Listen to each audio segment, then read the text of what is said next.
దేవుడు అనేవానికి మతం ఉంటుందా? లేదు. కులం ఉంటుందా? లేదు. దేశానికో దేవుడు, రాష్ట్రానికో దేవుడు, గడప గడపకో దేవుడు, కులానికో దేవుడు ఉన్నాడా? లేడే. దేవుడు అనేవానికి మతం లేనప్పుడు నేను దేవుని నమ్మితే నా మతం ఎలా మారింది? నిన్ను వలె నీ పొరుగు వారిని ప్రేమించమని, అందరం క్రీస్తులో ఒకే కుటుంబమని, మీరు వేరు వేరు అవయవాలైనప్పటికీ ఏక శరీరమేనని మనందరికీ బోధ నేర్పింది బైబిల్ గ్రంథం. ఇంత ఉన్నతమైన బోధ నేర్చుకొని ఇప్పటికీ కులపిచ్చితో చేస్తున్నాం మనం. మరలా మనం అంటాం క్రీస్తుతో సిలువ వేయబడి ఉన్నాను, కానీ కులపిచ్చి మాత్రం పోలేదు. పెళ్లి పేరు ఎత్తగానే ఏం కావాలి మీకు? మా కులం అమ్మాయి, మా కులం అబ్బాయి కావాలి. నేను చెప్తున్నాను, కులం ప్రస్తావనలో బతికేవాడు క్రైస్తవుడు కాలేదు. ఎందుకో తెలుసా? ఒకటే మాట చెప్పండి, ఆదాము కులం ఏంటో చెప్పండి, మనం అందరం అదే పెట్టేసుకుందాం. కులపిచ్చి కుల గజ్జి పోవాలనే నేను అందరికీ మాదిరిగా ఉండడానికి కులాంతర వివాహం. మీకు తెలుసా, యేసు ప్రభువు యొక్క శిలువ రక్తము ఈ భూమి మీద ఉన్నటువంటి మనుషులకు మాత్రమే కాదు. నా ప్రభువు కేవలం ఒక్క లోకరక్షకుడు మాత్రమే కాదు, నా ప్రభువు యావత్తు విశ్వానికే రక్షకుడు. కట్నం అనుకోండి 5 లక్షలు 10 లక్షలు తెస్తుంది, అది వెంటనే కొన్నాళ్ళకి కరిగిపోతుంది ఆ డబ్బు. కానీ నువ్వు దేవునికి భయపడితే దేవుని హస్తం నీ పిల్లలకు తోడే ఉండి నడిపిస్తుంది. పిల్లలకు తోడు ఉంటుంది. సిరికి దాసుడవైతే దేవునికి కాదు, నువ్వు దేవునికి దాసుడవైతే సిరికి కాదు. నువ్వు దేనికి దాసురాలు విదాసుడవో నీ చేతుల్లోనే ఉంది. అసలు నా ఆలోచన పెళ్లి దాకా వెళ్ళిపోయాను, కానీ చిచ్చి మనం డబ్బులు తీసుకొని ఓట్లు వేసే రకం కదా. అయ్యయ్యో, చర్చికి 10 చైర్లు ఇస్తానంటే ఓట్లు, 10 ఫ్యాన్లు ఇస్తానంటే ఓట్లు, కాంపౌండ్ వాళ్ళు కట్టిస్తానంటే ఓట్లు. ఏడిచేదేమో ప్రభువా మంచి పరిపాలన రావాలి, బీదలకు న్యాయం జరగాలి, సమాజంలో సువార్త జరగాలి, నీ పరిచర్యకు ఆటంకం లేని ప్రభుత్వం రావాలని ఏడుస్తాం. చేసేదేమో కులం పట్టి ఓట్లేస్తాం, డబ్బులు తీసుకొని ఓట్లేస్తాం. ఓ ఎమ్మెల్యే ఓటు కోసం అందరిని అడుగుతూ 2000 ఇస్తున్నాడంట.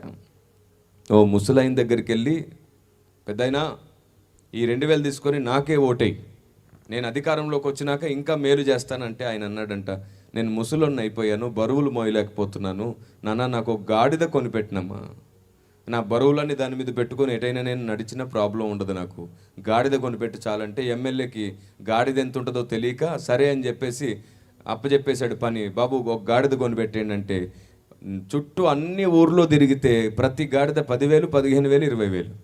2,000కి ఏ గాడిద దొరకట్లా. కనీసం 4,000కి దొరికిందేమో వెతికారు, ఎక్కడ గాడిద దొరకట్లా.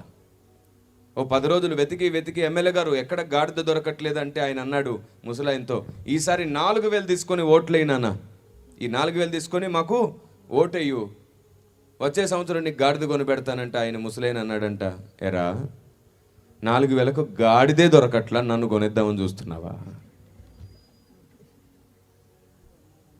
డబ్బుల కోసం ఓట్లు వేయడం గాడిద కంటే విలువ తక్కువ చేసుకోవడమే. నేను గాడిదలనలా మిమ్మల్ని. డబ్బుల కోసం కులం కోసం ఓట్లేస్తే విలువ గాడిద కంటే తక్కువ అయిపోతుందని చెప్తున్నా. మీ విలువను మీరు కాపాడుకోవడానికి గుర్తుంచుకోండి, మీరు క్రైస్తవులు, మీరు జీవము గల దేవుని పిల్లలు. బుద్ధిహీనమైన ఆలోచనలోంచి బయటికి రండి.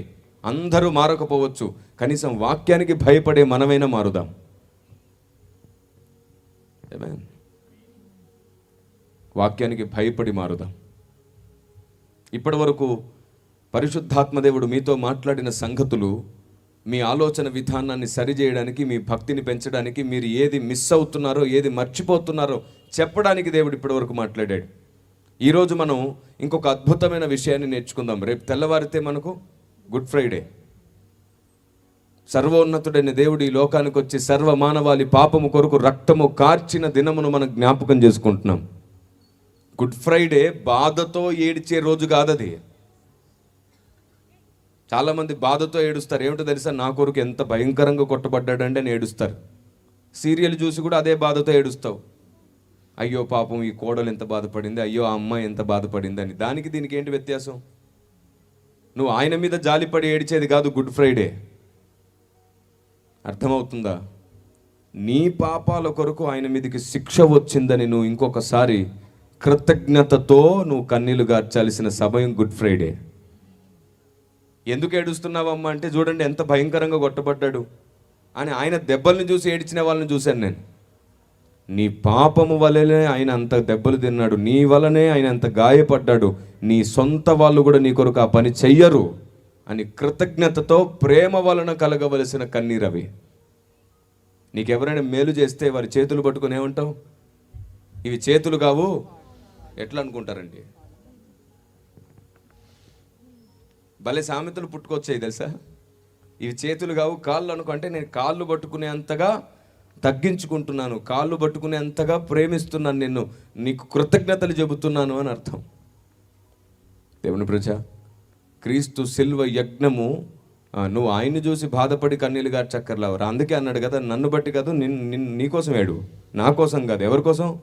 నీకోసం. నీ పాపము వలన, నీ దోషము వలన, నీ కొరకే ఆయన బలి అయ్యాడు అనే విషయాన్ని జ్ఞాపకం చేసుకుంటే ప్రేమ వలన, కృతజ్ఞత వలన వచ్చే కన్నీళ్ళు అవి. ఏది ఎందుకు చేస్తున్నామో తెలియకుండా పదే పదే చేస్తూ వెళ్ళిపోవడం ద్వారా కూడా అది నామకార్థత అంటారు. మీకు తెలుసా, చేసిందే చేయడం నామకార్థత కాదు, ఎందుకు చేస్తున్నామో తెలియక చేయడం నామకార్థత. అందుకే లేఖనం మనల్ని సరి అయిన దిశలో నడిపించడానికి భక్తుడైన దావీదు అంటాడు, అనుదినము నన్ను నడిపించు. హృదయానుసారుడైన దావీదే ఆ ప్రార్థన చేస్తే మనం ఇంకెంత ఖచ్చితంగా చేయాలి. అందుకే నేను చెప్తున్నాను, మానకుండా ప్రతిదినం కనీసం 2 గంటలు లేదా 3 గంటలైన ప్రార్థనలో గడపండి, కనీసం 2 గంటలు. అప్పుడు మీరు వాక్యాన్ని సరిగ్గా అర్థం చేసుకునేటట్లు దేవుడు నడిపిస్తాడు. మీలోని నిర్లక్ష్య స్వభావం తొలగిస్తాడు. ఆయనకు ఆయాసకరమైన ప్రతి ముళ్ళు తొలగిస్తాడు. రెండోది, సాతానే కొన్నిసార్లు నీకు ముళ్ళుగా శోధనగా ఉంటాడు. దేవుడు తప్పకుండా దాన్ని కూడా ఒకరోజు పూర్తిగా తొలగిస్తాడు. నిజానికి నీలో ఉన్న ముళ్ళుని అందరూ అర్థం చేసుకోలేరు. దేవుడు నీ కోసం కూడా కొందరిని పుట్టిస్తాడు. నీలోని ముళ్ళును అర్థం చేసుకుని నిన్ను ప్రేమించి నీలోని సామర్థ్యత, శక్తి తిరిగి దేవునికి ఉపయోగపడేటట్లు వాడబడతారు. Praise the lord. అలాంటి వారు దేవుడే వారిని ఏరి కోరి పుట్టిస్తాడు భూమి మీద. దేవుని ప్రజ, ఆయన్ని నమ్ముకో, ఆయన నీ కొరకు అన్ని సిద్ధపరుస్తున్నాడు. సరే, క్రీస్తు సిలువలో మరణించిన సందర్భం రేపే పురస్కరించుకోబోతున్నాం కదా. నేను క్రీస్తు సిలువ యజ్ఞమును గూర్చి కొన్ని మాటలు చెప్తాను. మీకు తెలుసా, యేసు ప్రభువు యొక్క సిలువ రక్తము ఈ భూమి మీద ఉన్నటువంటి మనుషులకు మాత్రమే కాదు. నా ప్రభువు కేవలం ఒక్క లోకరక్షకుడు మాత్రమే కాదు, నా ప్రభువు యావత్తు విశ్వానికే రక్షకుడు. Praise the Lord. యావత్తు విశ్వానికి రక్షకుడు ఆయన. దేవునికి మహిమ కలుగునుగాక.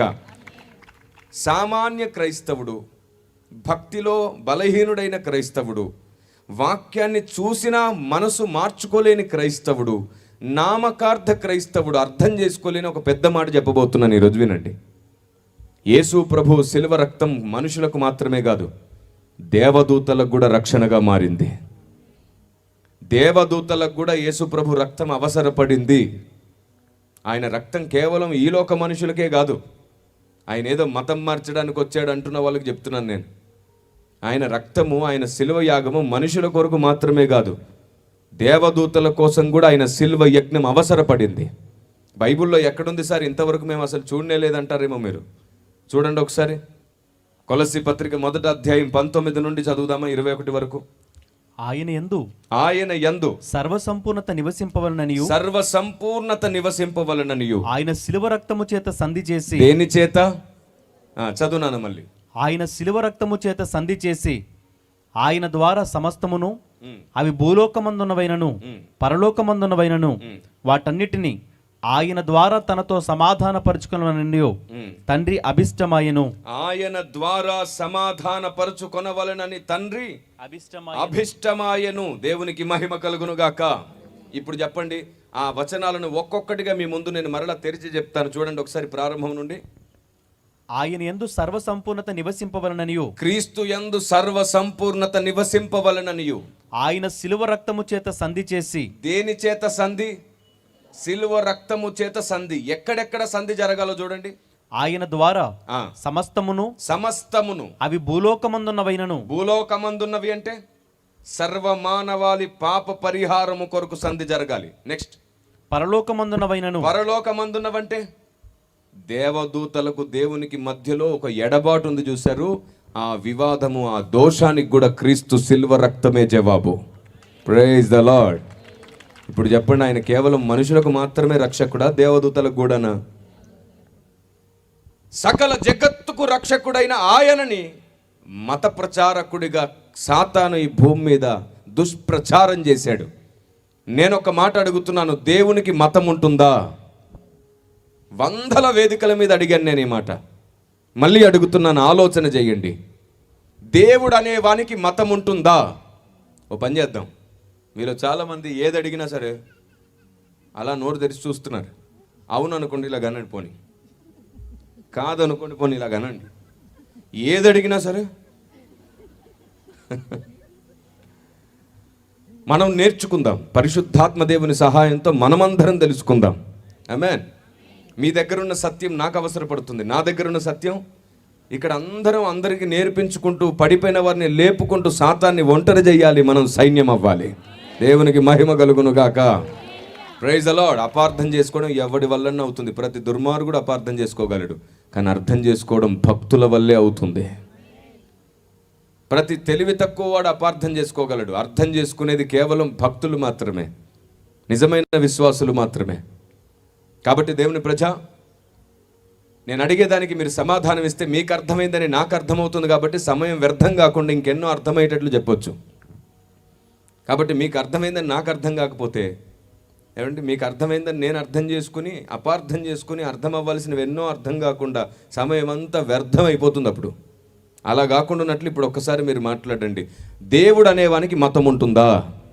లేదు. కులం ఉంటుందా? లేదు. దేశానికో దేవుడు, రాష్ట్రానికో దేవుడు, గడప గడపకో దేవుడు, కులానికో దేవుడు ఉన్నాడా? లేడే. దేవుడు అనేవానికి మతం లేనప్పుడు నేను దేవుని నమ్మితే నా మతం ఎలా మారింది? దేవుడు అనేవానికి కులం లేనప్పుడు నేను దేవుని నమ్మితే నా కులం ఎందుకు మారుతుంది? ఇది కేవలం అధికారములో, ఆనాటి దినాల్లో దొరలు, రాజులు, ఆనాటి దినాల్లో కొందరు అధికారంలో ఉండి చేసినటువంటి దుర్మార్గపు పని. లేనివి కల్పించారు. అసలు కులం అనేది మనిషి రక్తము కాదు, కులం అనేది మనిషి శరీరము కాదు, కులం అనేది మనిషి పుట్టుక కాదు, కులం అనేది ఒక జాతి కాదు, కులం అనేది ఒక వృత్తి. కులం అనేది ఏమిటి? చెక్క పని చేసేవాడిని ఏమన్నారు? వడ్రంగి. రాగి పనిముట్ల పని చేస్తే కంసాలి. అవును. ఏవైనా పంటలు పండించేవాడిని ఏమన్నారు? రైతు. బట్టలు నేసేవాడిని, ఉతికేవాడిని, ఇవన్నీ ఏంటండి? కులమా? కులమా? వృత్తి. వృత్తిని పిలిచారే కానీ మనిషిని కులంగా పిలవలేదు. ఎందుకంటే ఇప్పుడున్న సమాజంలో కూడా చూడండి, వారి తాతలు చేసిన పనులు కాకుండా ఇప్పుడు పిల్లలు వేరే పనులు కూడా చేస్తున్నారు. కాబట్టి రాజకీయంగా ఈ లోకంలో కొందరు మనుగడ పొందడానికి, లబ్ధి పొందడానికి ప్రజల మధ్యలో ఎడబాటు సృష్టియే కులం, మతం. నేను ఒక మాట చెప్పనా, నిజమైన రాజకీయం ఎప్పుడు జరుగుతుందంటే కులము మతం అనే ప్రస్తావన లేకుండా రాజకీయ పార్టీలు ఎప్పుడైతే చట్టాలు జరుగుతాయో అప్పుడు దేశం బాగుపడిపోతుంది. అప్పటి వరకు అధికారంలో ఉన్నవాడు వాళ్ళ కులాన్నే అభివృద్ధి చేస్తాడు, అధికారంలో లేకపోతే వాళ్ళ కులాన్ని కాపాడుకునే పనిలోనే ఉంటాడు. అంతేగాని సమాజం అందరినీ సమానంగా చూసే ఏ అధికారము, ఏ నాయకుడు ఈ భూమి మీద పనిచేయలేడు. అది జరగాలి అంటే కులం గోడలు కూలిపోవాలి. అది ఎవరు కూల్చగలరో తెలుసా? యేసు క్రీస్తుల వారు మాత్రమే ఆ పని చేయగలరు. నిన్ను వలె నీ పొరుగు వారిని ప్రేమించమని, అందరం క్రీస్తులో ఒకే కుటుంబమని, మీరు వేరు వేరు అవయవాలైనప్పటికీ ఏక శరీరమేనని మనందరికీ బోధ నేర్పింది బైబిల్ గ్రంథం. ఇంత ఉన్నతమైన బోధ నేర్చుకొని ఇప్పటికీ కులపిచ్చితో చేస్తున్నాం మనం. మరలా మనం అంటాం క్రీస్తుతో సిలువ వేయబడి ఉన్నాను, కానీ కులపిచ్చి మాత్రం పోలేదు. పెళ్లి పేరు ఎత్తగానే ఏం కావాలి మీకు? మా కులం అమ్మాయి, మా కులం అబ్బాయి కావాలి. నేను చెప్తున్నాను, కులం ప్రస్తావనలో బతికేవాడు క్రైస్తవుడు కాలేదు. ఎందుకో తెలుసా? ఒకటే మాట చెప్పండి, ఆదాము కులం ఏంటో చెప్పండి, మనం అందరం అదే పెట్టేసుకుందాం. ఆదాము కులం ఏంటి? మనం అందరం ఆదాము పిల్లలమే కదండి. సర్వ మానవాళి ఆదాము నుండే కలిగిన వారం కదండి. కాబట్టి బుద్ధి కలిగి నడుచుకున్న రోజున, జ్ఞానం కలిగి నడుచుకున్న రోజున మనం దాని గురించి మాట్లాడం. అందుకే నేను నా ఇంటి పేరులో కూడా నా ఇంటి పేరును కూడా పక్కన పెట్టి ఏం చేశాను తెలుసా? సేవ యొక్క దేవుడు నాకు ఇచ్చిన దర్శనాన్ని నా ఇంటి పేరుగా మార్చుకున్నాను. WCM కిరణ్ పాల్ అని పిలుస్తారు. WCM అంటే the war of Carmel ministries. దేవుడు నాకు ఇచ్చిన పరిచర్య నా ఇంటి పేరుగా మార్చుకున్నాను నేను. Praise the Lord. ఈ కుల పిచ్చి, కుల గజ్జి పోవాలనే నేను అందరికీ మాదిరిగా ఉండడానికి కులాంతర వివాహం చేసుకున్నాను. దేవుని ప్రజ, అసలు ఆ టాపిక్కే మా మధ్యలో ఎప్పుడు రాదు. అసలు ఇప్పటి వరకు మా సంఘాలలో ఎప్పుడు ఆలోచనే రాలేదు ఎవరికి. ఆ థాట్ అసలు మాట్లాడుకోనివ్వను నేను. మనమందరం క్రీస్తు పిల్లలు. ఎవరిని తక్కువ చేయొద్దు, ఎవరిని ఎక్కువ చేయొద్దు. క్రీస్తు పిల్లలుగా అందరం కలిసి ఉండాలి. అందరితో ఉండాలి. అందరం ఒకరోజు ఒకే చోట ఉండబోతున్నాం మనం. దేవునికి స్తోత్రం కలుగును గాక. నేను ఒక మాట చెప్పనా? కులం గోడలు కూల్చి క్రైస్తవులు అందరూ ఒక్కటై చూడండి, దేశం ప్రభావితం చేయగలిగే సైన్యం కనబడుతుంది దేశంలో. ఆమేన్. గుంపులు గుంపులు, ముక్కలు ముక్కలుగా మారిపోయాం కాబట్టి ఇప్పటికీ మనల్ని తొక్కి ఏలేవాళ్ళు తయారయ్యారు. అవును. ఎవరు చర్చీలను కూలుస్తున్నారో, ఎవరు ఇబ్బంది పెడుతున్నారో, ఎవరు సువార్తను ఆటంకపరుస్తున్నారో, ఎవరు సేవకుల మీద దౌర్జన్యాన్ని ఆపలేకపోతున్నారో వాళ్ళకే మళ్ళీ క్రైస్తవులు సపోర్ట్గా నిలబడే దౌర్భాగ్యం కూడా సమాజంలో ఉంది. ఎందుకుంది? గ్రంథం చెప్పే జ్ఞానం మనసులో లేదు. లోక లాభాల కొరకు, మా లోకంలోని అధికారాల కొరకు పరిగెడుతున్నారు కాబట్టి. లోక నటన గతించే రోజు దగ్గరలోనే ఉంది. కాబట్టి దేవుడు అనేవానికి మతం లేదు, దేవుడు అనేవానికి కులం లేదు. నా ప్రభు మతాన్ని మార్చడానికి, కులాన్ని మార్చడానికి రాలేదు. నా ప్రభు బ్రతుకులను మార్చడానికి వచ్చాడు. మనిషి పాపాన్ని తొలగించి నిత్య జీవ రాజ్యాన్ని ఇవ్వడానికి వచ్చాడు. మీకు తెలుసా, ఇంతవరకు ఏ మతం ద్వారా, ఏ కులం ద్వారా, ఏ రాజకీయ పార్టీ ద్వారా, ఏ పోలీస్ వ్యవస్థ ద్వారా, ఏ సేవా సంస్థ ద్వారా ఇంతవరకు దొంగలు, వ్యభిచారులు, నరహంతకులు, శాడిస్టులు, పేకాటగాళ్ళు, మంత్రగాళ్ళు మారినట్టు చరిత్ర లేదు. కానీ బైబిల్ పట్టుకుని ఎందరో దొంగలు మారారు, వ్యభిచారులు మారారు, నరహంతకులు మారారు, శాడిస్టులు మారారు, పేకాటగాళ్ళు మారారు. వారు మారడమే కాదు, అనేకుల్ని మార్చగలిగే వారు అయ్యారు. ఆమేన్. లోకరీతిగా కొందరు మారినా వారు ఎవరిని మార్చలేదు. మళ్ళీ వాళ్ళు లోకంలో కలిసిపోయారు. కానీ గ్రంథాన్ని పట్టుకొని మారిన చాలామంది అనేకుల్ని మార్చి వెలిగించారు. నరమాంస భక్షకులను కూడా కొత్త జీవితంలోనికి నడిపించిన గ్రంథం ఇది. మతం మార్చడం కాదు దేవుని ఉద్దేశం. దేవుణ్ణి తెలుసుకోండి. క్రైస్తవ్యం అంటే మూడు విషయాలు. నిజమైన దేవుడు ఎవరో తెలుసుకో, ఆయన్ని ప్రాణంగా ప్రేమించు, ఆయనకు నచ్చిందే చేస్తూ బతుకు. ఇదే క్రైస్తవ్యం. ఏమిటది? నిజమైన దేవుడు ఎవరో తెలుసుకో, ఆయన్ని ప్రాణంగా ప్రేమించు, ఆయనకు నచ్చింది చేస్తూ బ్రతుకు. ఇదే క్రైస్తవ్యం. ఆచారాలు, సాంప్రదాయాలు మార్చడం క్రైస్తవ్యం కాదు. మీరు చెప్పండి, బైబిల్లో ఎక్కడైనా క్రైస్తవుడికి అలాంటి ఆజ్ఞ ఇవ్వబడిందా? లేదు. కాబట్టి ఏ ఆచారాలు మార్చొద్దు, ఏ సాంప్రదాయాలు మార్చొద్దు. మనం అందరినీ గౌరవిద్దాం, లోకాన్ని గౌరవిద్దాం, ప్రేమిద్దాం. అప్పుడే లోకం మనల్ని గౌరవిస్తుంది, క్రీస్తును ప్రేమిస్తుంది. ఈ భూమి మీద ఉన్న ఏ సాంప్రదాయం భక్తికి విరుద్ధమని భావించకండి. ప్రతి సాంప్రదాయంలో ఉన్న వ్యక్తుల్ని అసలు భక్తిలోనికి నడిపించే వరకు ఓపికతో ఉండండి. మనం తొందరపడి కొన్నిసార్లు విగ్రహారాధన అది ఇదని మాట్లాడేస్తూ ఉంటాం. కొన్నిసార్లు బైబిల్లో ఉన్నదాన్ని ఉన్నట్టుగా చదివే ప్రయత్నంలో అపార్థాలు పుట్టిస్తూ ఉంటాం. కొన్నిసార్లు మన నోట ఎక్కువసార్లు అన్యజనం అనే పదమే ఎక్కువసార్లు వస్తుంది. సందర్భం కాకుండా కూడా నార్మల్గా అలవాటు అయిపోతుంది. క్రీస్తుని ఎరగని జనం అనొచ్చు కదా. వాళ్ళకి ఆ పదమే అభ్యంతరంగా ఉన్నా సరే మనం అదే మాట్లాడతాం చాలాసార్లు. అన్యజనం అంటాం. సమాజం ఏం ఆలోచిస్తుందో, ఏం వింటుందో, ఎక్కడ అభ్యంతర పడుతుందో తెలుసుకోకపోతే నువ్వు దేవుడు చెప్పమన్న మాటలు కాదు, నీకు నచ్చిన మాటలు మాట్లాడి నీ నోటి వలన నీ నాలుక ప్రకృతి చక్రమునకు చిచ్చు పెడుతుంది. అందుకే పెద్దలు అన్నారు, నోరు మంచిదైతే ఊరు మంచిది. విగ్రహారాధన అనే పదాలు ఎక్కువ వాడేస్తుంటాం మనం. దాన్ని మనం ఎన్నోసార్లు వాళ్ళు బాధపడేటట్లు మాట్లాడుతుంటాం. చిన్న విరుగుడు ఒకటి మీతో మాట్లాడుతాను. ఎప్పుడైనా సరే మీరు మీ చిన్నపిల్లలు, మీ ఆడపిల్లలకు మీరు బొమ్మలు కొనిపెట్టారా? ఏమండి, మరలా నేను పాయింట్కి వస్తాను. దేవదూతలకు క్రీస్తు రక్తం ఎందుకు అవసరపడిందని ఆ మర్మం, ఆ జ్ఞానం చెప్పడానికి ముందు క్రీస్తు దేవదూతల ద్వారా ఎందుకు తృణీకరించబడ్డాడో కూడా ఈరోజు ఆ రహస్యాన్ని మనం నేర్చుకుందాం. Praise the Lord. అంతకంటే ముందు కొన్ని ముఖ్యం, కొందరు నిద్రపోకముందే వారి చెవిన పడాల్సిన వార్తలు ఇవి కదా. లోకం నిద్రపోకముందే వినాల్సిన సంగతులు ఉంటాయి. ఎందుకంటే మనం సభలను కూడా సంఘంలో జరిగించినట్టే జరుపుకుంటుంటాం సహజంగా. సువార్త సభల్లో ఆరాధన చివరిలో జరగాలి, కానీ మనం సహజంగా ముందు పెట్టుకుంటాం. సువార్త సభల్లో 4-5 పాటలు అయిపోగానే అందరూ సువార్త వినాలి ముందు. కానీ మనం ఆరాధన చేసినట్లే, సండే చర్చిలో చేసినట్టే సభల్లో కూడా చేస్తుంటాం. As it is a change ఉండదు. చేంజ్ ఉండాలి. అప్పుడే సమయోచితమైన కార్యాలు ఈ భూమి మీద జరుగుతాయి. గుడ్డెద్దు చేనులో పడ్డట్టు అంతా ఒకేలా చేస్తూ వెళ్ళకూడదు. ఉద్దేశపూర్వకంగా మనం చేయనిదేదో అది సఫలం అవ్వాలి. స్తుతి ఆరాధన వేరు, స్వస్థత కూటం వేరు, సువార్త కూటం వేరు, వాక్య ధ్యాన సభలు వేరు. అన్నిట్లో ఒకే ప్యాటర్న్ ఉండకూడదు, ఒకే విధానం ఉండకూడదు. దేనికి ప్రాధాన్యత ఇస్తుంటామో దానికి ఇవ్వాలి.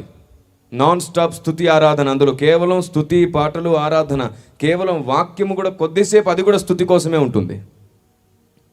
స్వస్థత ప్రార్థన, అనేకుల కొరకు ప్రత్యేకంగా ప్రార్థించే సమయం, సేవకుడు ప్రతి ఒక్కరి మీద చేయుంచి ప్రార్థించే సమయం, లేదా ప్రతి ఒక్కరికి మోకరించి ప్రార్థించే సమయం. అక్కడ వాక్యం కంటే స్తుతి కంటే ప్రార్థన ఎక్కువగా ఉంటుంది.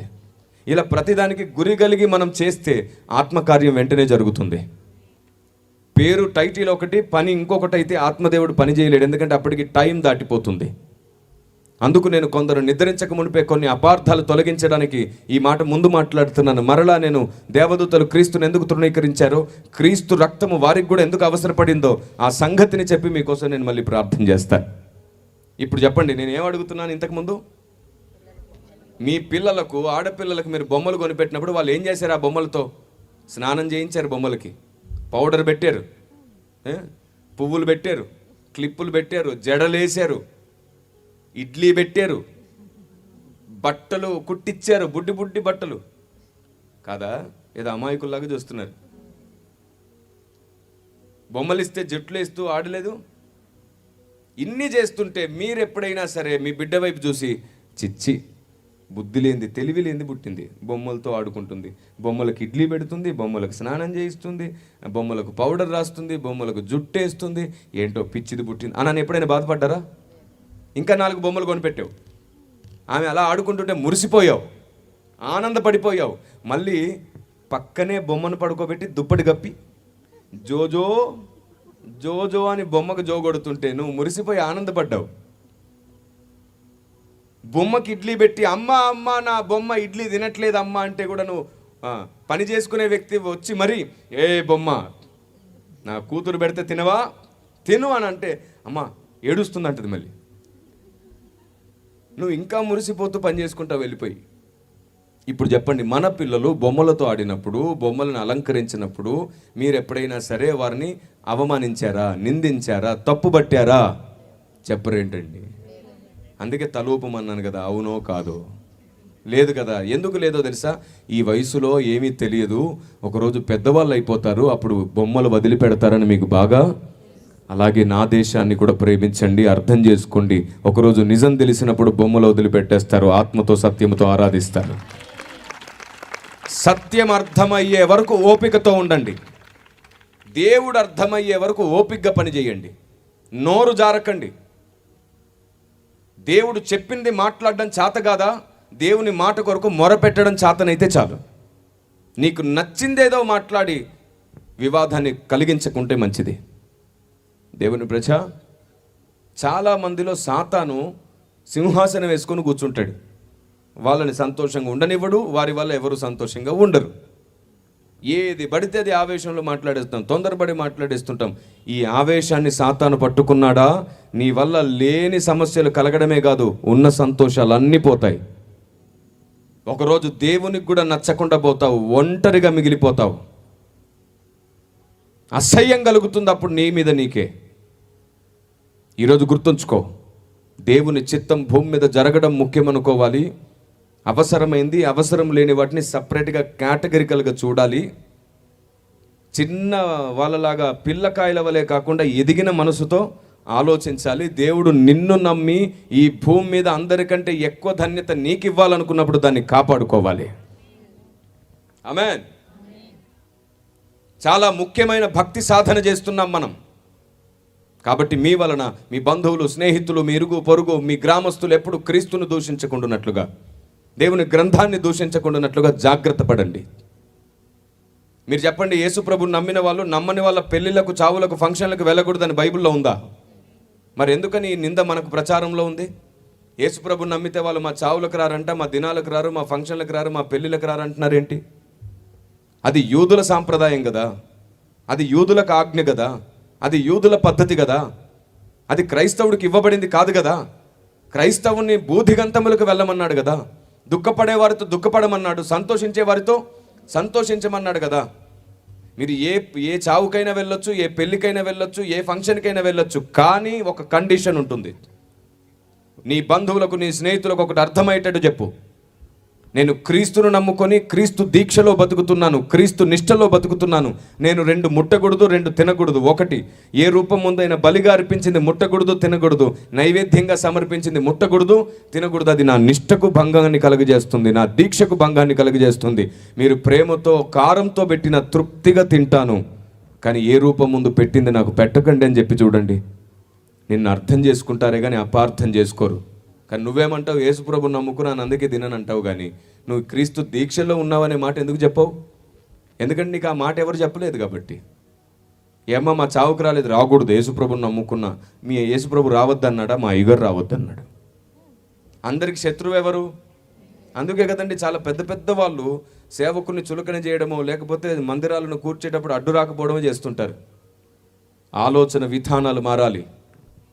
బైబిల్లో లేదు, మన ఆలోచనలు కూడా అలాంటి అజ్ఞానం ఉండకూడదు.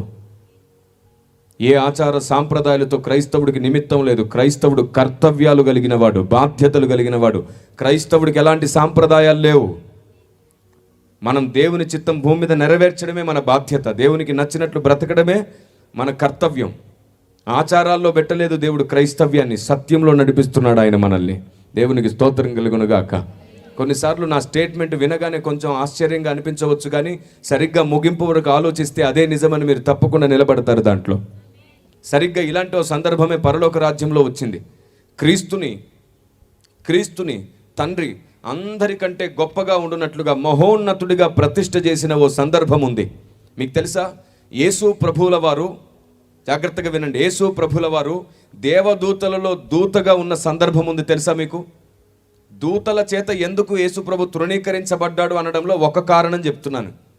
యేసు ప్రభువుల వారు సాక్షాత్తు జగత్తును సృష్టించిన వాడు, తనను తాను తగ్గించుకొని దూతలలో దూతగా ఉన్నాడు. ఎలాగా మనుషులలో మనిషిగా ఈ భూమి మీదకి దిగి వచ్చాడో అలాగే దూతలలో దూతగా ఆయన ఉండి, దూతల మధ్యలో నీతిని ప్రేమించి న్యాయమును జరిగించి అందరితో తండ్రి జ్ఞానాన్ని అందరి మధ్యలో స్థాపించి అందరికంటే గనుడని పేరు పొందాడు.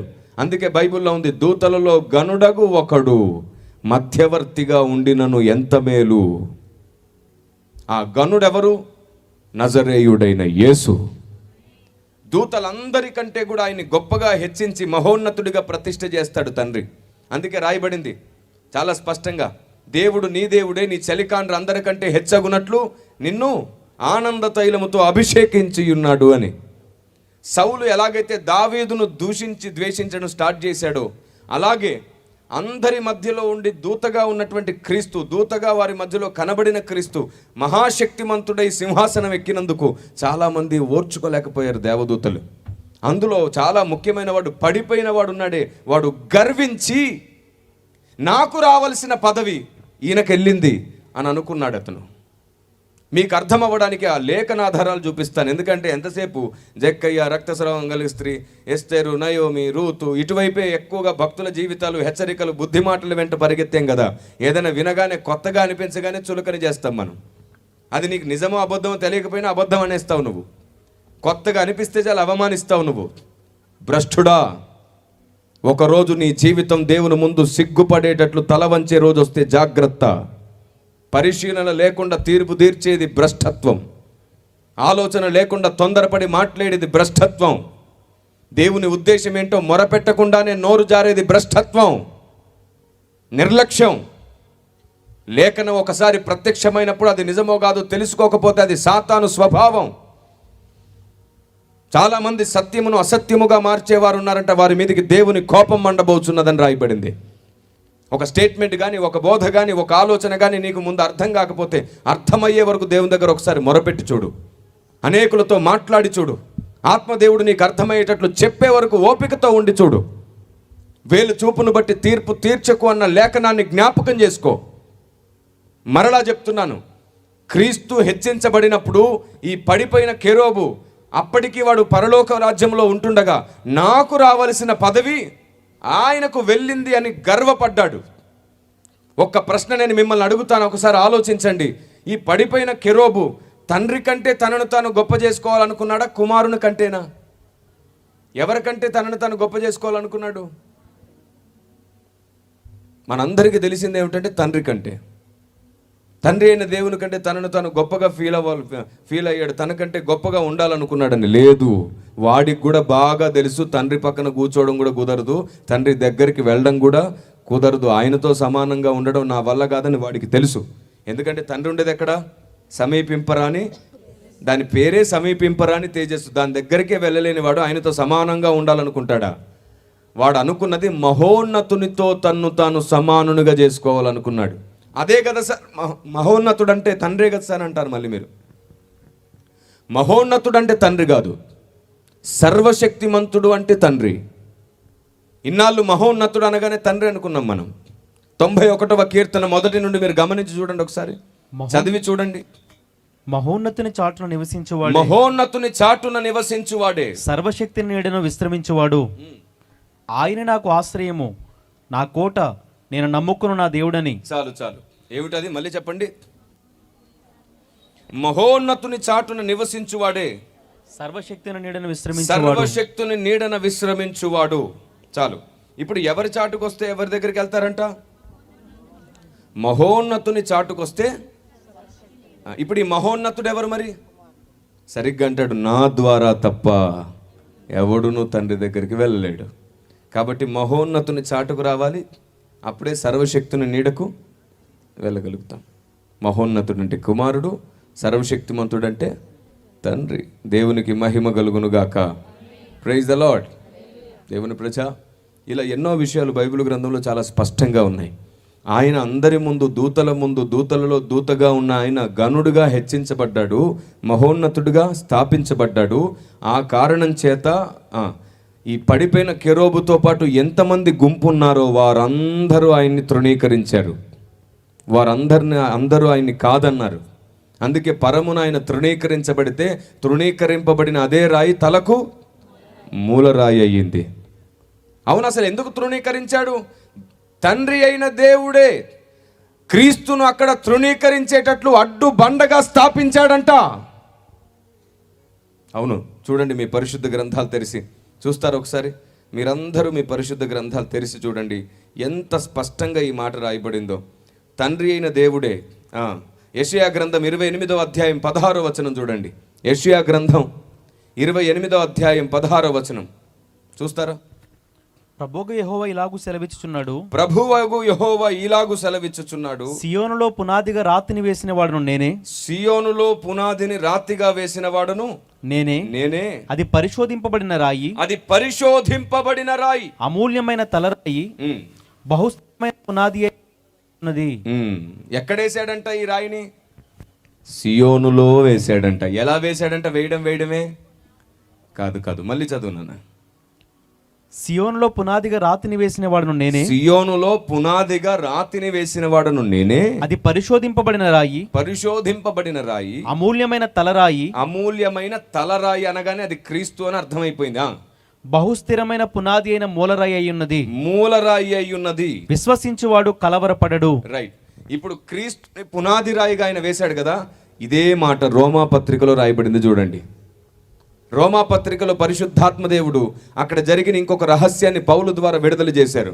9వ అధ్యాయం 33వ వచనంలో ఇలా ఉంది చూడండి. ఇదిగో నేను అడ్డురాతిని అడ్డుబండను సియోనులో స్థాపించి ఉన్నాను, నేను అడ్డురాతిని అడ్డుబండను సియోనులో స్థాపించుచున్నాను, ఆయనందు విశ్వాసముంచువాడు సిగ్గుపరచబడడు అని రాయబడిన ప్రకారం వారు అడ్డురాయి తగిలి త్రొట్టుపడిరి. ఎలా వేశాడంట సియోనులో ఆయన రాయిని? ఎలా వేశాడంట? ఎంత స్పష్టంగా రాయబడింది చూడండి, అడ్డురాయి. ఇప్పుడు వారందరూ పడునట్లుగా కుమారుడైన దేవుణ్ణి ఒక అడ్డురాయిగా వేశాడంట. ఏంటండి అడ్డురాయి? సర్వోన్నతుడైన కుమారుణ్ణి ఒక సామాన్యంగా ఒక చిన్న కెరూబులాగా, కెరూబులలో ఆయన కూడా ఒక కెరూబులాగా ఉండేటట్లు పంపించేశాడు ఆయన. అందుకే క్రీస్తు కూడా దూత అని పిలువబడ్డాడు.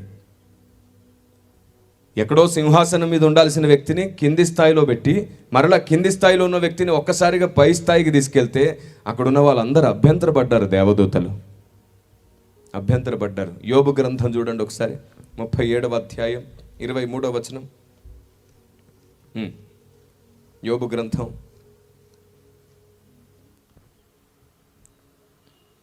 చదువుతారా? 37:23. యోబు గ్రంథం 37వ అధ్యాయం 23వ వచనం. సర్వశక్తుడగు దేవుడు మహాత్యము గలవాడు, ఆయన మనకు అగోచరుడు, న్యాయమును నీతిని ఆయన ఏమాత్రము చెరపడు. ఏమిటంట? ఆయన న్యాయమును నీతిని చెరిపేవాడు కాదు. మరి ఈ అడ్డురాయి పెట్టడం ఎందుకండి అంటే, స్వబుద్ధి పరులు, నీతిని గుర్తించలేని వారు, అజ్ఞానులు పడునట్లుగా దేవుడు చేస్తున్నాడు. అందుకే మార్కు సువార్త 4వ అధ్యాయం 11వ వచనంలో కూడా ఈ మాట అంటాడు, అందరూ తెలుసుకొనకుండునట్లుగా. ఎవరైతే స్వబుద్ధిని చంపిన వారు ఉంటారో, భక్తులు ఉంటారో, ఎవరైతే లోబడతారో వారికి మాత్రమే ఏది సత్యమో అది అర్థమవ్వాలని నిర్ణయించాడంట. అందుకే ఈరోజు సిద్ధాంత గొడవలు, అందుకే ఈరోజు సోషల్ మీడియా మొత్తం ఒకరినొకరు అవమానించుకొని దూషించుకుంటున్నారు. అందుకే ఈరోజు సిద్ధాంతాల పేరిట ప్రేమలు చల్లారిపోతున్నాయి. అందుకే ఈరోజు బోధనను అడ్డు పెట్టుకొని భక్తులను కూడా నిందిస్తున్నారు. అందుకే ఈరోజు చెప్పే విధానంలో గౌరవం, మర్యాద, ప్రేమ లేకుండా పోయింది.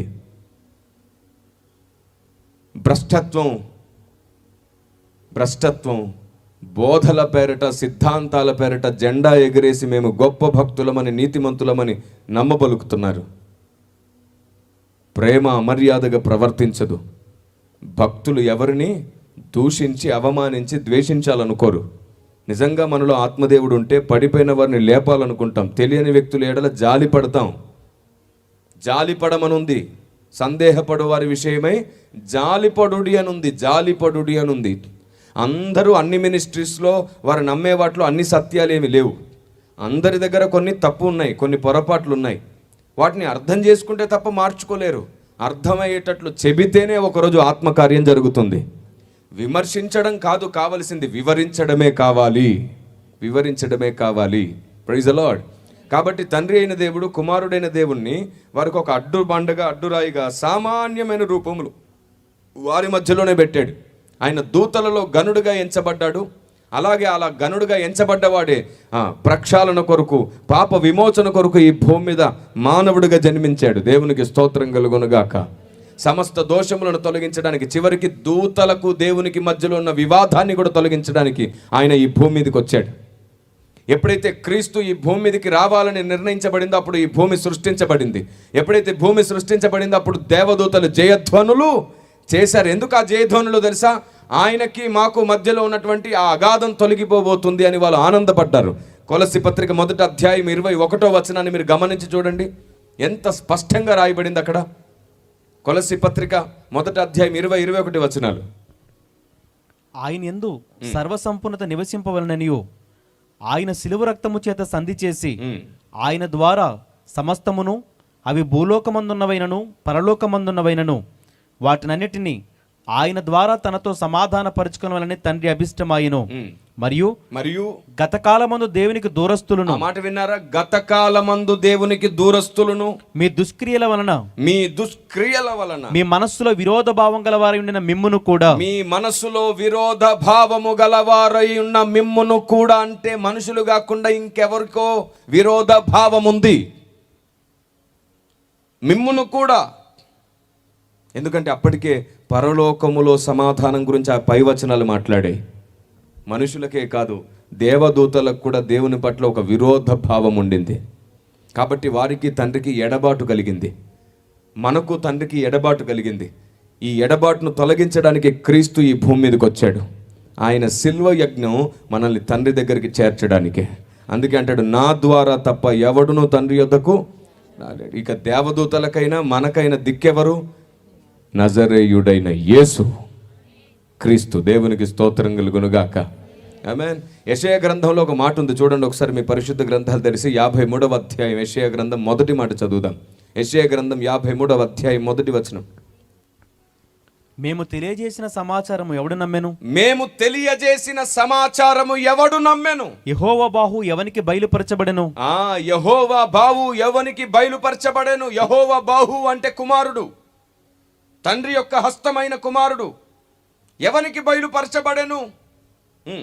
లేత మొక్కవలెను, ఎండిన భూమిలో మొలిచిన మొక్కవలెను అతడు ఆయన ఎదుట పెరిగెను.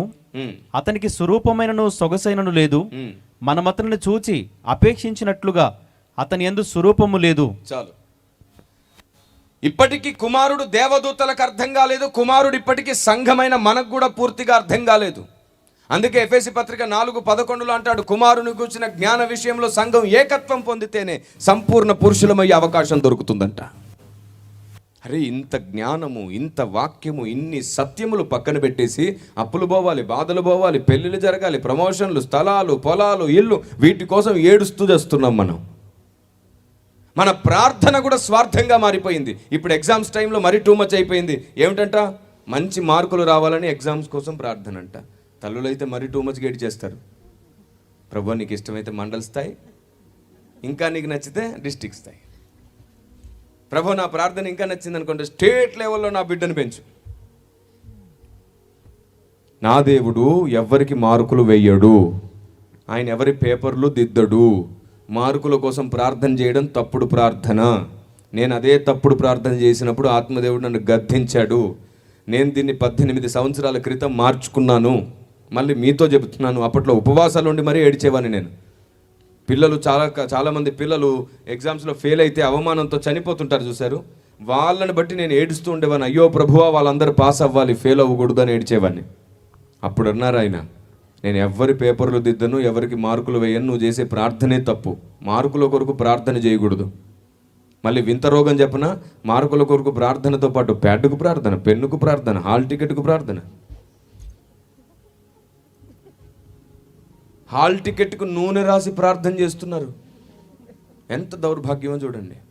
మళ్ళీ హాల్ టికెట్ తీసుకొచ్చి బైబిల్లోనే పెడతాం, ఎందుకంటే మార్కులు పుడతాయేమో బైబిల్లో పెడితే. ఎగ్జామ్ పేపర్ స్టార్ట్ చేయగానే ఆన్సర్ పేపర్ మీద ఫస్ట్ ప్రైజ్ ద లార్డ్ అంటే దేవుడు చూసి, ఆహా ఎంత భక్తురాలివి, వెళ్ళు నువ్వు ప్రైజ్ ద లార్డ్ అని రాసినందుకు నీకు 20 మార్కులు వేసేస్తాడా? నీ 20ని 60 చేస్తాడా? 60ని 80 చేస్తాడా? మార్కులు అడగొద్దు, మార్కుల కోసం ప్రార్థించొద్దు, అది తప్పుడు ప్రార్థన. మన సుఖభోగముల నిమిత్తం అడిగితే అవి మనకు కలగవు. దైవ చిత్తానుసారముగా అడిగితే మనకి ఏదైనా కలుగును అన్నాడు ఆయన. ఎందుకంటే న్యాయమును చెరపడంట దేవుడు. ఆయన న్యాయమును చెరిపే దేవుడు కాదు. మరి ఏమని ప్రార్థించాలి? జ్ఞాపక శక్తినివ్వు ప్రభువా అని అడగండి, మీరు తప్పకుండా పాస్ అవుతారు. ఎగ్జామ్స్ టైంలో ఆరోగ్యాన్ని, ధైర్యాన్ని ఇవ్వండి అని అడగండి, తప్పకుండా మీరు ఎగ్జామ్ రాస్తారు. ప్రశ్న చూడగానే నేను చదివింది జ్ఞాపకం చేయి ప్రభువా అని అడగండి, అంతేగాని నువ్వే రాసి పెట్టు ప్రభువా అని అడగట్లేదు. పెన్నులోకి అభిషేకం దూరి నీకు ఆన్సర్ రాసిద్దా? ఇంత అజ్ఞానము, మూఢనమ్మకము, బుద్ధిహీనత సంఘాలను ఏలుతుంటే పరిశుద్ధాత్ముడు ఎలా సంతోషపడతాడు? చాలు. ఈ రోజు నుండైన దేవుని వాక్యానికి ఎక్కువ విలువిచ్చి చూడండి, దేవుని ఆలోచన విధానానికి ఎక్కువ విలువిచ్చి చూడండి. ఎన్నో రహస్యాలు, ఎన్నో మర్మములు బైబిల్ గ్రంథంలో దాచిపడ్డాయి. మీలో ఎంతమందికి తెలుసు యేసు ప్రభు దూతగా కూడా ఉన్నాడు దూతల్లో అని? ఈరోజు ఎంతమంది విన్నారు? ప్రైజ్ ది లార్డ్, దేవునికి స్తోత్రం కలుగునుగాక. ఆయన దూతలలో దూతగా ఉన్నాడనే విషయం ఈరోజు చాలామంది తెలుసుకున్నారు. అంత మాత్రమే కాదు, దూతల కొరకు కూడా ఆయన రక్తము చిందించాడని ఎంతమంది తెలుసుకున్నారు ఈరోజు కొత్తగా? Praise the lord.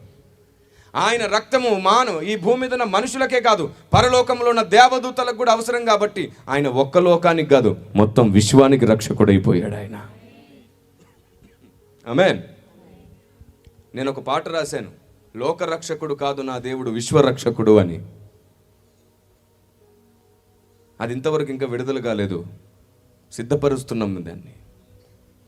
దాదాపుగా 8 సంవత్సరాల క్రితం రాశాను నేను దాన్ని. లోకరక్షకుడే కాదు విశ్వరక్షకుడు ఆయన అని. విశ్వరక్షకుడు వచ్చే హ్యాపీ హ్యాపీ క్రిస్మస్ అంటూ ఓ పాట రాశాను 8 years బ్యాక్. ప్రభు చిత్తమైతే ఈ డిసెంబర్ వరకు దాన్ని సిద్ధపరిచే ప్రయత్నం చేస్తాం. ప్రపంచానికి చెప్పండి, ఆయన మతానికి సంబంధించిన వాడు కాదు, ఆయన ఒక ప్రపంచానికి సంబంధించిన వాడు కాదు. ఆయన రాజ్యం ఈ లోక సంబంధమైన రాజ్యం కాదు. అన్నిటిని స్పష్టంగా అర్థం చేసుకోండి, అన్నిటిని స్పష్టంగా బోధించడం ప్రారంభించండి. ఇప్పుడు చెప్పండి, విశ్వాసి మొక్కులు కోరికలు తీర్చుకోవడమేనా సంఘానికి మందిరానికి వచ్చి, లేదంటే దేవుని జ్ఞానంతో నింపబడి బోధించే స్థాయికి రావాలా? హెబ్రీ పత్రిక 5వ అధ్యాయం 11, 12 వచనాలు ఎప్పుడైనా చదివారా? కాలాన్ని బట్టి చూస్తే మీరు బోధకులు అవ్వాలని బైబిల్ సెలవిస్తుంది. మీతో చెప్పవలసినవి అనేక సంగతులున్నా చెప్పలేకపోయానని పౌలు మాట్లాడిన సందర్భం అక్కడ కనబడుతుంది. కొరంథీ పత్రికలో అంటాడు, మిమ్మల్ని పాలతోనే పెంచి తిని కానీ అన్నముతో పెంచలేదు. చూడండి ఒకసారి హెబ్రీ పత్రిక 5వ అధ్యాయం 11వ వచనం. ఇందును గూర్చి మేము చెప్పవలసినవి అనేక సంగతులున్నవి గాని ఇందును గూర్చి మేము చెప్పవలసినవి అనేక సంగతులున్నవి గాని మీరు వినుటకు మందులైనందున. ఏమైనందున? మీరు వినుటకు మందులు. ఎందుకంటే మీకు నచ్చింది విందాం అనుకుంటున్నారు కాబట్టి, మీకు నచ్చింది చేద్దాం అనుకుంటున్నారు కాబట్టి, మీకు నచ్చింది జరిగితేనే మంచి అనే భ్రమలో ఉన్నారు కాబట్టి, ఇక మీదట ఏది జరిగినా అది నీకు చెడుగానే అనిపిస్తుంది. నీకు నచ్చింది నువ్వు అనుకుంటున్నావు కాబట్టి ఇక మీదట ఏది జరిగినా నువ్వు స్వార్థంగానే ఆలోచిస్తావు. చూడండి ఎంత స్పష్టంగా అక్కడ రాయబడిందో. చదువునాను మళ్ళీ. మీరు వినుటకు మందులైనందున. మీరు వినుటకు మందులైనందున వాటిని విశదపరచుట కష్టం. విశదపరచుట కష్టం. కాలమును బట్టి చూచితే. కాలమును బట్టి చూస్తే మీరు బోధకులుగా ఉండవలసిన వారై ఉండగా. మీరు బోధకులుగా ఉండవలసిన వారై ఉండగా. దేవోక్తులలో మొదటి మూల పాఠములను. ఏమిటది? దేవోక్తులలో మొదటి మూల పాఠములు ఒకడు మీకు మరలా బోధింపవలసి వచ్చెను అంట. బోధింపవలసి వచ్చెను. ఈ మాట విన్నారా? ఒకడు మీకు మరలా బోధింపవలసి వచ్చెను. ఎంత అద్భుతమైనటువంటి సంగతి దేవుడు బయలుపరుస్తున్నాడంటే, మీరు చాలా విషయాలు తెలుసుకోవాలి. తెలుసుకోకుండా ఉండడం వల్ల మూలోపదేశాలే మాట్లాడుతున్నారు.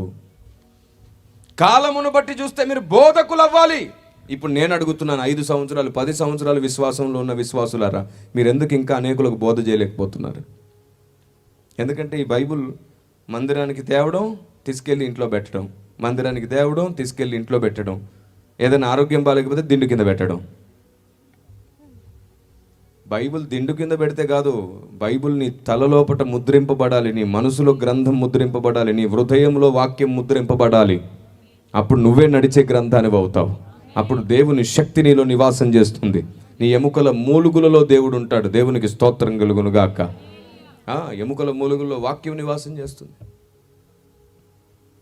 ఆదికాండం నుండి ప్రకటన గ్రంథం వరకు భక్తుల జీవిత సంగతులు తెలిసాయి. వాటి నుండి హెచ్చరికలు పొందుకున్నాం. కానీ అవే జీవితాల వెంట దేవుడు ఎన్నో న్యాయాలు దాచిపెట్టాడు, దాన్ని మాత్రం నేర్చుకోలేదు. అవే జీవితాలను ఆనుకొని దేవుడు ఎన్నో పరలోక రహస్యాలు దాచిపెట్టాడు, అది మాత్రం గ్రహించలేదు.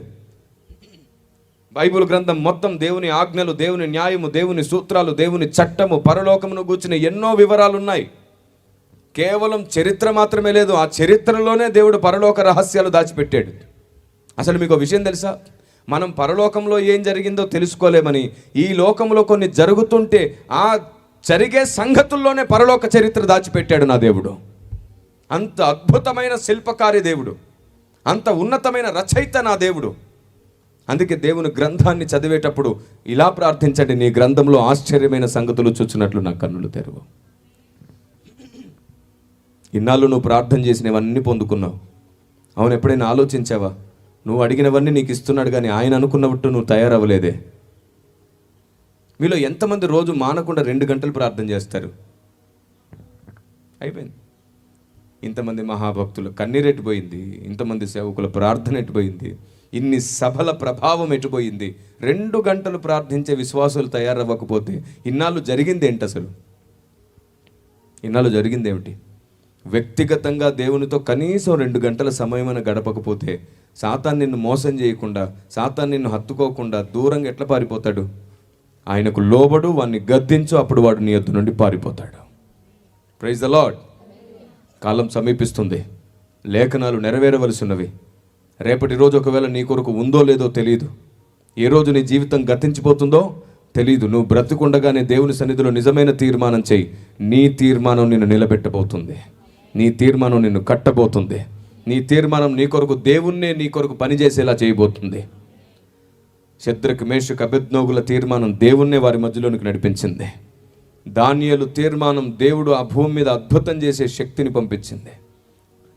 సింహపు నోళ్లను మూయించి మౌనంగా ఒక దగ్గర కూర్చుండబెట్టేశాడు దేవుడు. యోసేపు యొక్క నిరీక్షణ, విశ్వాసం ఏకంగా తన్ని ప్రధానమంత్రిని చేసి పెట్టింది. వారి కాలంలో వారు ఏ రంగంలో దీవించబడాలో దీవించబడ్డారు. మన కాలంలో మనం ఏ చోట్లు దీవించబడాలో ఆ చోట్లు దీవించబడతాం. మనమేం ప్రధానమంత్రులం అవుతామని కాదు, అది వారి స్థానం. అది అధికారులు అవుతామని కాదు, వారి స్థానం అది. మీ స్థానాలు ఎక్కడున్నాయో ఆ స్థానంలో దేవుడు మిమ్మల్ని దీవిస్తాడు. మీ ప్రయాణం ఎటువైపు ఉందో అటువైపు దేవుడు మీకు తోడై ఉంటాడు. సమయం చాలా తక్కువగా ఉంది. ఆది కాండం నుండి ప్రకటన గ్రంథం వరకు వందల వేల లక్షల సంగతులు దేవుడు దాచిపెట్టాడు. ఆ సంగతులను మీరు తెలుసుకోవాలి అంటే అనుదినం పరిశుద్ధాత్మని సహాయం మనకు కావాలి. ఇక నుంచైనా స్వభావాన్ని సమాధి చేసి సిలువ వేద్దాం. క్రీస్తుతో కూడా నేను సిలువ వేయబడి ఉన్నాను, జీవించున్నది నేను కాదు నా యందు క్రీస్తు అన్న అదే పౌలు ఇంకో మాట అన్నాడు తెలుసా? లోకానికి నేను, నాకు లోకం సిలువ వేయబడి ఉన్నది అన్నాడు. పౌలుకు లోకం సిలువ వేయబడిందంట. అందుకే పౌలు ఆదివారాలు విడిచిపెట్టి ఎటుపడితే అటు మనలాగా పెళ్లిళ్ళకి ఫంక్షన్లకు వెళ్ళడు. మనం గొప్ప భక్తులం కదా, పౌలు కంటే గొప్ప వాళ్ళం కాబట్టి ఆదివారాలు పెళ్లిళ్ళకి ఫంక్షన్లకు వెళ్తాం. ఆదివారాలు ప్రారంభం సృష్టికర్త అయిన దేవుణ్ణి ఆరాధించు. మధ్యాహ్నం ఆరాధన అయిపోయినాక పెళ్లిళ్ళకి వెళ్తావో ఫంక్షన్కి వెళ్తావో వెళ్ళు. నువ్వు వెళ్ళేలోపు తాళి కట్టేస్తారు, నష్టమేమీ లేదు. నువ్వు వెళ్ళేలోపు అందరూ భోజనాలు చేస్తారు, నష్టమేమీ లేదు.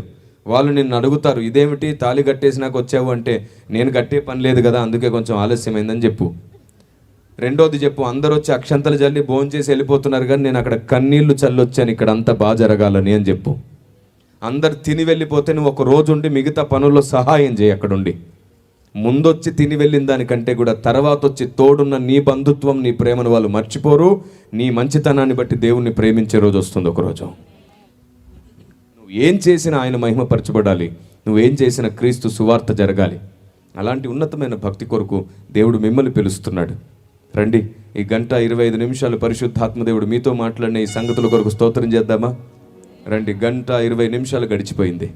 మనం అందరం కలిసి దేవుణ్ణి వేడుకునే సమయం ఇది. లేచి నిలబడదామా? అందరం లేచి నిలబడదామా? కళ్ళు మూసుకొని చేతులు జోడించి దేవుణ్ణి అడగండి. ఇన్నాళ్ళు మేము నిర్లక్ష్యం చేశాం ప్రభువా, మా ఆశీర్వాదాలు మా దీవెనల కొరకు మేము ప్రార్థన చేస్తూ బతికేశాం. ఇక మీదట నేనే ఆశీర్వాదం అవ్వాలనుకుంటున్నాను. ఇన్నాళ్ళు అప్పులు బాధలు రోగాల కోసమే ఏడిచాను, ఇప్పుడు వాక్యం కొరకు ఏడుస్తాను. ఇన్నాళ్ళు ప్రభువా కుల పిచ్చితో డబ్బు పిచ్చితో పరిగెత్తాను, ఇక మీదట ప్రభువా నేను నిన్ను ప్రేమిస్తూ పరిగెడతాను. ఇన్నాళ్ళు నాకు నచ్చింది నాకు తెలిసిందే నిజం అనుకున్నాను, ఇక మీదట పరిశీలించడం ప్రారంభిస్తాను. నేనున్నానయ్యా, నన్ను వాడుకోండి, నాపై దయ చూపించండి అని మొరపెడతారా? అందరూ ప్రార్థిస్తూ ఉండండి, అందరూ మొరపెడుతూ ఉండండి. సేవకుల్లో ఒకరు మనల్ని ప్రార్థనలో తీర్మానంలో ప్రార్థనతో నడిపిస్తారు. ఏకీభవిస్తారా? అందరూ కళ్ళు మూసుకొని ఎవరు మౌనంగా ఉండకుండా దేవుని సన్నిధిలో మీరు విజ్ఞాపన చేస్తారా? క్షమాపణ అడుగుతారా? ఇన్నాళ్ళు లేఖనాన్ని నిర్లక్ష్యం చేసినందుకు నన్ను క్షమించు, ఇన్నాళ్ళు నీ ఉద్దేశాన్ని గుర్తించలేదు నన్ను క్షమించు, ఇన్నాళ్ళు లాభాల కోసం పరిగెత్తాను నన్ను క్షమించు, ఇన్నాళ్ళు నేను నీ వల్ల లాభపడ్డాను యేసయ్యా, ఇక మీదట నేనే నీకు లాభం అవుతాను, నన్ను నా కుటుంబాన్ని నీ కొరకు వాడుకో యేసయ్యా అని అడుగుతారా?